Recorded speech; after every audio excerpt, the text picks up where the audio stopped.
আপনার এলাকায় যদি হিন্দু ভাই থাকে, আপনি হিন্দু ভাইকে জিজ্ঞেস করবেন, ও হিন্দু ভাই, আপনাকে মরতে হবে না। হিন্দু ভাই এক বাক্যে জবাব দেবে, বাবা তুমি আমার সঙ্গে কি ঠাট্টা করো নাকি? যদি খ্রিস্টানকে জিজ্ঞেস করো, খ্রিস্টান ভাই আপনারা মরতে হবে না, সে এক বাক্যে বলবে, ভাই তুমি কি আমার সঙ্গে ফাজলামি করো নাকি? যদি বৌদ্ধ ভাইকে বলা হয়, ও বৌদ্ধ ভাই তুমি কি দুনিয়ার থেকে চলে যাবে না, বৌদ্ধ ভাই এক বাক্যে জবাব দিলে, তুমি কি ফাজলামি করো? দুনিয়ায় তো এমন কেউ নাই যে দুনিয়ায় বেঁচে থাকবে। যদি মুসলমানকে জিজ্ঞেস করো, না মুসলমান ভাই আপনি কি দুনিয়ার থেকে চলে যাবেন না, দুনিয়ায় চিরদিন থাকবেন? মুসলমানরা এক বাক্যে জবাব দেবে, দুনিয়ায় থাকার মতো কোনো জায়গা নয়। এমনকি যত প্রকার পশু পাখি যা কিছু আছে, যার মধ্যে নফসও আছে, কি আছে? নফস, তার মৃত্যু আছে। যার জীবন আছে তার কি আছে? মৃত্যু আছে।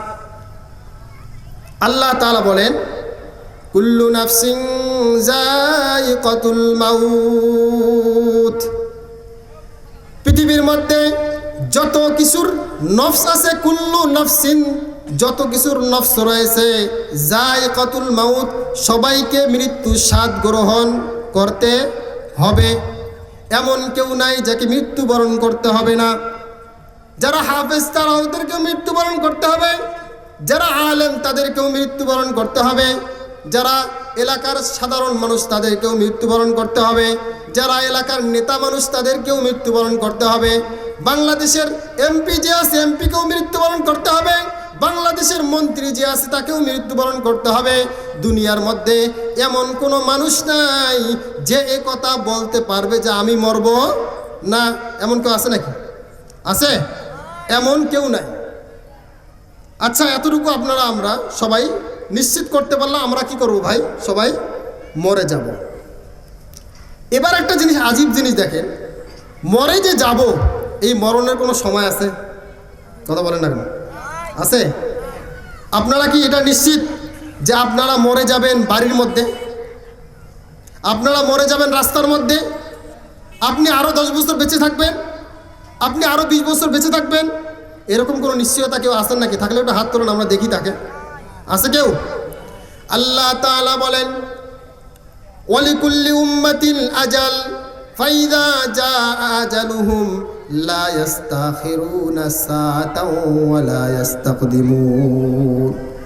ওরে বান্দা, প্রত্যেকটা মানুষের, প্রত্যেকটা নফসের, লিকুল্লি উম্মাতিন আজাল, একটা মৃত্যুর সময় যেটা সেটা নির্ধারিত সময় রয়েছে। ফাইদা জাআ আজালুহুম, যখন তার এই মৃত্যুর সময়টা এসে যাবে, লা ইস্তাখিরুনা সাআতাও ওয়া লা ইস্তাকদিমুন, এক মুহূর্তের জন্য ওই মৃত্যুর সময়টা এক মুহূর্তের জন্য পিছুও যাবে না, এক মুহূর্তের জন্য সামনেও আসবে না।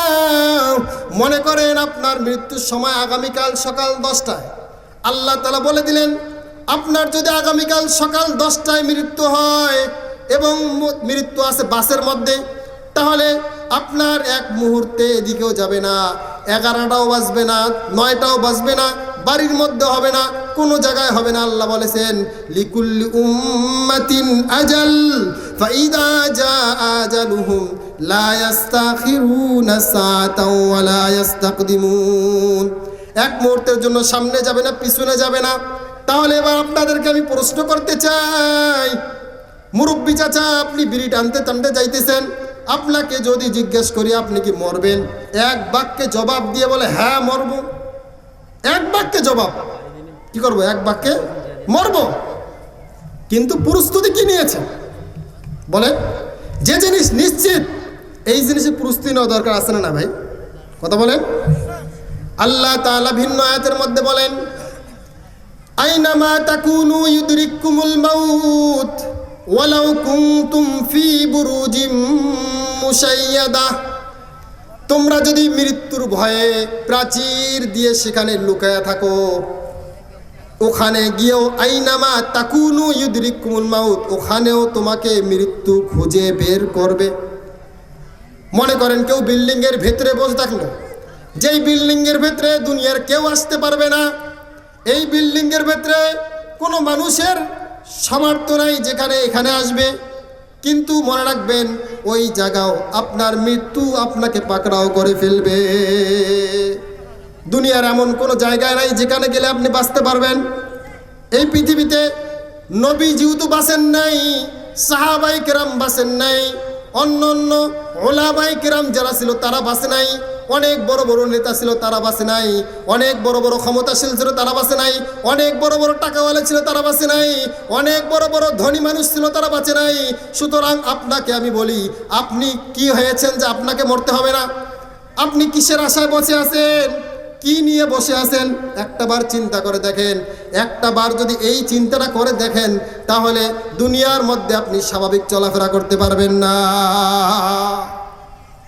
আপনি যদি একটাবার চিন্তা করেন, আমি আপনাদেরকে বলি, একজন মানুষের ভেতরে যদি মৃত্যুর চিন্তাটা এসে যায়, যদি সে 10 বার দিনে চিন্তা করে, হায় রে আমারে মরতে হবে, কিভাবে আমি আমার মুখে আগুন লাগাইলাম, কিভাবে আমি সিনেমা হলে গেলাম, কিভাবে আমার মোবাইলের মধ্যে আমি খারাপ কাজ দেখলাম, কিভাবে আমি অন্যের নারীর দিকে দেখলাম, হায় রে আমারে তো মরতে হবে, এমন কবর তো আমারও যেতে হবে, যে কবরে আমার মা গিয়েছে, যে কবরে আমার বাবা গিয়েছে, যে কবরে অন্যরা গিয়েছে, আমাকেও তো এমন কবরে যেতে হবে। কেন আমি আমার জীবনকে না ভাবতেছি না? কেন আমি আমার জীবনকে নিয়ে সামনে পথ চলাটা আল্লাহর দিকে হইতেছে না? কেন আমার আদর্শটা নবীর আদর্শ হইতেছে না? কেমন আমার জীবনটা আল্লাহ তাআলার জীবন অনুযায়ী হইতেছে না? একটাবার আপনাদেরকে আমি বলতে চাই, আজকে রাতে বাড়িতে গিয়ে বালিশে মাথা লাগায় চিন্তা করবেন, আয় হায় আমি আজকে দুনিয়ায় নাই। মনে করেন আমি এখন দুনিয়ার থেকে চলে গেলাম, দুনিয়ায় আমি মাহদি আর নাই। এবার আপনারা বলেন দেখে, আমি মাহদি যদি না থাকি, আমার জীবনের শ্বাসটা যদি আমার ভিতরে না থাকে, আমারে কেউ বাড়িতে রাখবে? আরো জোরে বলা লাগবে, আমারে কেউ বাড়িতে রাখবে না। যে মা আমারে এত ভালোবাসে, যে বাবা আমারে এত ভালোবাসে, রাত 12টা যদি বেজে যায়, আমার মা ফোন দিয়ে বলে, বাবা আমি ঘুমাইতে পারতেছি না, তাড়াতাড়ি বাড়িতে আয়। একটা দিন যদি বাইরে থাকি, আমার মা বলে, বাবা তাড়াতাড়ি আয়। একটা দিন যদি আমি বাইরে থাকি, আমার বাবা বলে, বাবা তাড়াতাড়ি আয়। যে বাবা আমার জন্য এত কিছু করতেছে, যে মা আমার জন্য এত কিছু করতেছে, সেই মা যদি আমি দুনিয়ার থেকে চলে যাই, আগামীকাল সকাল 10টা আমার মা বাঁচতে বাঁচতে বলবে, তাড়াতাড়ি আমার সন্তানকে কবরের মধ্যে রেখে আসো। চিল্লা বলেন ঠিক কিনা?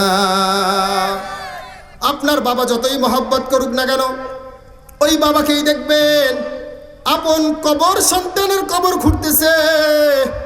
এই এলাকায় এমন অনেক মানুষ এমন আছে যাদের সন্তানকে নিজ হাতে বাবাই দাফন করেছে, আছে না নাই? আরো জোরে বলেন, আছে না নাই? আছে। এমন কেউ নাই যাকে দুনিয়ার থেকে চলে যেতে হবে না। তাহলে আপনি একটাবার মরার আগে জীবনটা মরে দেখেন।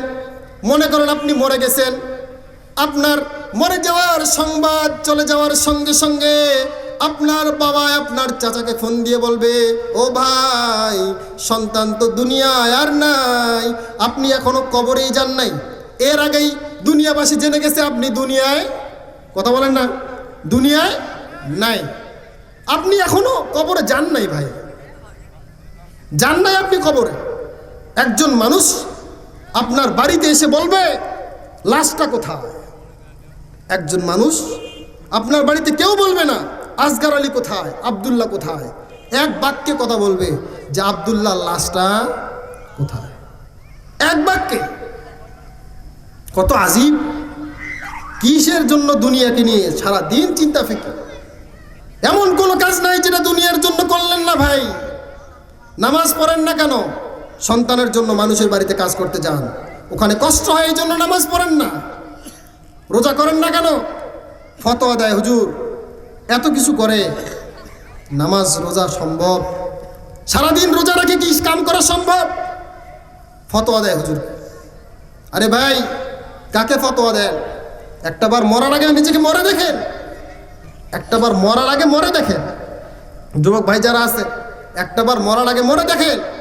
যখন রাতের বেলা হেডফোনটা লাগায় গান শুনবা, তখন চিন্তা করবা, আমি মনে করো দুনিয়ার থেকে চলে গেছি, আমি আর দুনিয়ায় নাই। সকালবেলা সকলেই মিলে আমার মোবাইলটা হাতে নিয়ে দেখবে আমি অশ্লীল ছবি দেখেছি। আমার মোবাইলে জিমেইল চেক করে দেখবে আমি অশ্লীল ছবি, অশ্লীল ভিডিও ডাউনলোড করেছিলাম।